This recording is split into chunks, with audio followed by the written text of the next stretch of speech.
बिहार लोक सेवा आयोग की तरफ से शिक्षक भर्ती परीक्षा ली गई थी। आपको याद होगा कि 18 तारीख को आखिरी परीक्षा हुई थी फेज 2 की, लेकिन आज 22 तारीख है और आज शाम से ही रिजल्ट आना शुरू हो जाएगा। इस वक्त खुद हमारे साथ आयोग के अध्यक्ष अतुल प्रसाद मौजूद हैं। सर, आज 18 तारीख को आखिरी परीक्षा माना जाए, वैसे 7 दिसंबर से 15 दिसंबर तक परीक्षा हुई थी। आज सर किन किन विषयों का रिजल्ट आएगा, थोड़ा हमारे दर्शक। आज हम लोग शिक्षा विभाग के 6 to 8 के मैथ्स एंड साइंस पेपर का आएगा रिज़ल्ट, और उसके बाद हेडमास्टर्स का आएगा, और EBC SC ST welfare department का हम लोग का संगीत कला का, इसका भी आ जाने के बाद सर, एक सवाल ये है कि बीच में जो एनआईओएस का जो मामला आया था, काफ़ी संख्या में ऐसे अभ्यर्थी थे जिन्होंने सेकेंड फेज में भी अपना एप्लीकेशन दिया था। रिजल्ट इन लोग का आएगा या फिर इन लोग को बीएड वालों की तरह ही बाहर कर देंगे आप? देखिए, इसके संबंध में हम लोगों ने स्पष्ट अपना नोटिस निकाल दिया, जो कल हमारे वेबसाइट पर आ भी चुका है। माननीय सर्वोच्च न्यायालय का जो निर्देश है, उसी निर्देश को संतुष्ट करते हुए शिक्षा विभाग का भी निर्णय आ चुका है, तो हम तो उसी का पालन करेंगे। आप सब उसी का पालन करेंगे? बिल्कुल। सर, आज से रिजल्ट निकलना शुरू होगा। हम कब तक मान के चलें कि रिजल्ट कब तक मतलब की होगा, और डॉक्यूमेंट वेरिफिकेशन कब से आप करने जा रहे हैं? देखिए, डॉक्यूमेंट वेरिफिकेशन हम नहीं कर रहे हैं, और इसके लिए शिक्षा विभाग और बाकी दोनों विभाग जो हैं आपस में तालमेल करके उनके स्तर से किया जाएगा। हम रिजल्ट्स देंगे, और हम रिजल्ट्स जो हैं चरणबद्ध तरीके से देते चले जाएंगे। जैसे जैसे हमारे आंसर की फाइनल होते चले जा रहे हैं, वैसे वैसे देते चले जाएंगे। क्योंकि हमारे जो उसकी पूर्व तैयारी जो होती है, होमवर्क जो होता है, वो हम लोग का पूरा हो गया है। अब हमारे फाइनल आंसर की जैसे जैसे आते जाएंगे, हम रिजल्ट देते चले जाएंगे। सर, एक सवाल ये है कि जो फेज 1 की जो परीक्षा हुई थी, उसके बाद उसका रिजल्ट आया था अक्टूबर के महीने में। आज सप्लीमेंट्री रिजल्ट को लेकर काफ़ी बच्चे कह रहे थे कि उनका रिजल्ट कब आएगा। जो आपने 2200 का रिजल्ट जो जारी किया है, क्या इससे आगे भी सप्लीमेंट्री रिजल्ट जारी करेंगे, या फिर जो अध्याय है फेज 1 का वो आज से समाप्त हो गया है? फेज़ 1 का अध्याय समाप्त हो चुका है, और सप्लीमेंट्री रिजल्ट तो हम उतना ही का दे सकते हैं जितना का हमें वैकेंसी प्राप्त होगा। हमें वैकेंसी प्राप्त हुआ, हमने उसका रिजल्ट दे दिया हमारी ओर से, अब यह चैप्टर क्लोज है। सर, 28,885 ऐसे अभ्यर्थी थे फेज 1 में, जो कि अलग अलग मतलब कि वो 1 to 5 में भी थे। आपने बताया था कि वो अलग अलग पास किए हैं। क्या सर ये पूरी संख्या हो गई है आपके पास?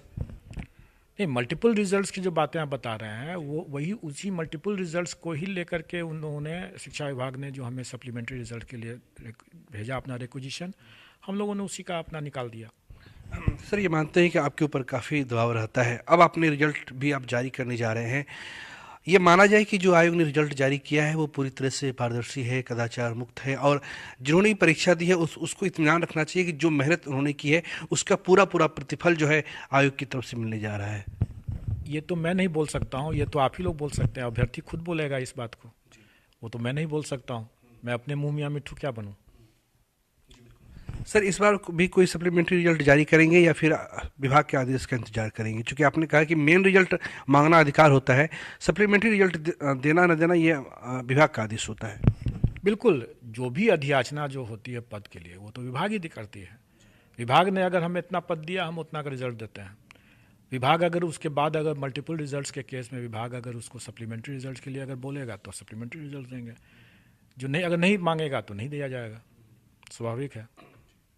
शुक्रिया।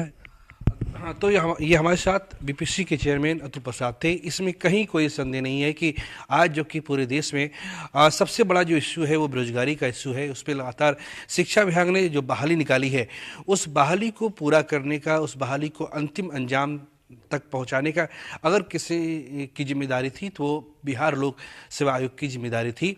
आयोग की जो परीक्षा होती है, परीक्षा को लेकर सवाल उठते हैं, सवाल उठाना भी किसी का दायित्व होता है और जवाब देना भी दायित्व होता है। लेकिन सवाल जवाब के बीच इसमें कोई संदेह नहीं है कि बिहार लोक सेवा आयोग ने बेहद ही कम समय में रिजल्ट दिया है, और अब जो अभ्यर्थी हैं जो सफल होने जा रहे हैं उनके लिए अब आयोग की तरफ से कहें या शिक्षा विभाग की तरफ से एक नए साल का जो है उपहार उनको मिलने जा रहा है।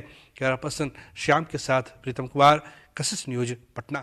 दूसरा तरीका जो TRE 1 में हम लोगों ने अलग अलग जेंडर वाइज अलग अलग क्यों किया, क्योंकि आप लोग देखेंगे कि आरक्षण की जो व्यवस्था है, उस व्यवस्था में के हिसाब से महिलाओं का कट ऑफ प्रायः नीचे जाता है। और उतनी संख्या में हमको महिलाओं को लेना ही लेना है, चाहे वो मेरिट में उनका कट ऑफ नीचे भी जा क्यों ना जाए, वो लेना ही लेना है।